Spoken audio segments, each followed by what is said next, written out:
UP में सड़कों पे नमाज नहीं पढ़ी जाती है। यूपी में मस्जिदों से अजान की आवाज नहीं आती है। यूपी में तो एक ही नारा गूंजता है, न गौ माता को कटने देंगे, न हिंदुओं को बंटने देंगे।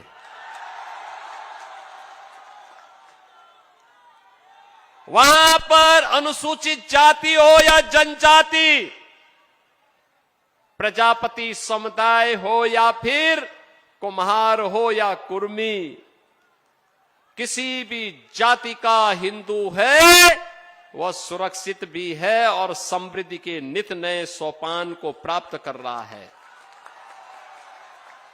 अब अयोध्या में राम भक्तों पर कोई लाठी गोली नहीं चला सकता। अब तो अयोध्या में भगवान राम का भव्य मंदिर का निर्माण हो गया है। आयोजन कैसे होने चाहिए? प्रयागराज महाकुंभ आपके सामने उदाहरण है। कितना भव्य और शानदार आयोजन। और मुझे बताया गया कि पुरुलिया के कुमार समुदाय के लोग श्री ज्योतिर्मय सिंह महतो जी के नेतृत्व में प्रयागराज महाकुंभ में गए थे। मैं उन सभी का अभिनंदन करता हूं जो प्रयागराज में गए और प्रयागराज की पुण्य को प्राप्त किए हैं। बहनों और भाइयों, ये हमारा दायित्व है। विरासत का संरक्षण करके ही हम विकास कर सकते हैं और उसी विकास की प्रक्रिया को आगे बढ़ाने के लिए आज मैं जयपुर में आपके पास आया हूं, आपका आह्वान करने के लिए।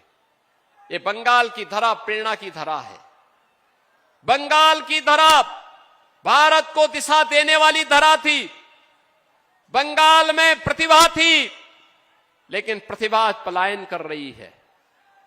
बंगाल में पुरुषार्थ था, लेकिन उस पुरुषार्थ को कुंद कर दिया गया।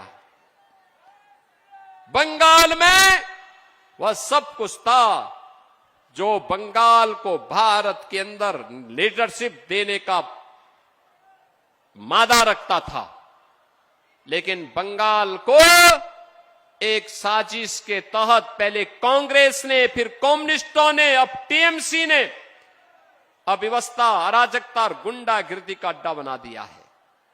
बहनों और भाइयों, मैं आपका आह्वान करने के लिए आया हूं। याद करना, कभी बंगाल की धरती से निकला वंदे मातरम भारत की आजादी का अमर मंत्र बन गया था। और आज मैं आपका आह्वान करने के लिए आया हूं। वंदे मातरम ने भारत को आजाद कराया था। यह वर्ष वंदे मातरम के 150 वर्ष पूर्ण होने के वर्ष है।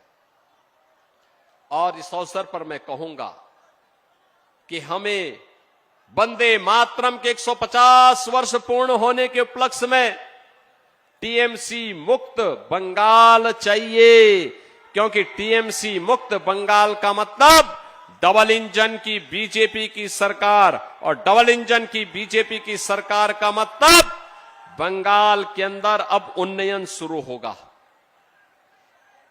विकास शुरू होगा। विरासत और विकास की इस पावन धरा के लिए आज मैं आपके बीच आया हूं। बहनों और भाइयों, ममता दीदी कहती है कि खेला हो बे,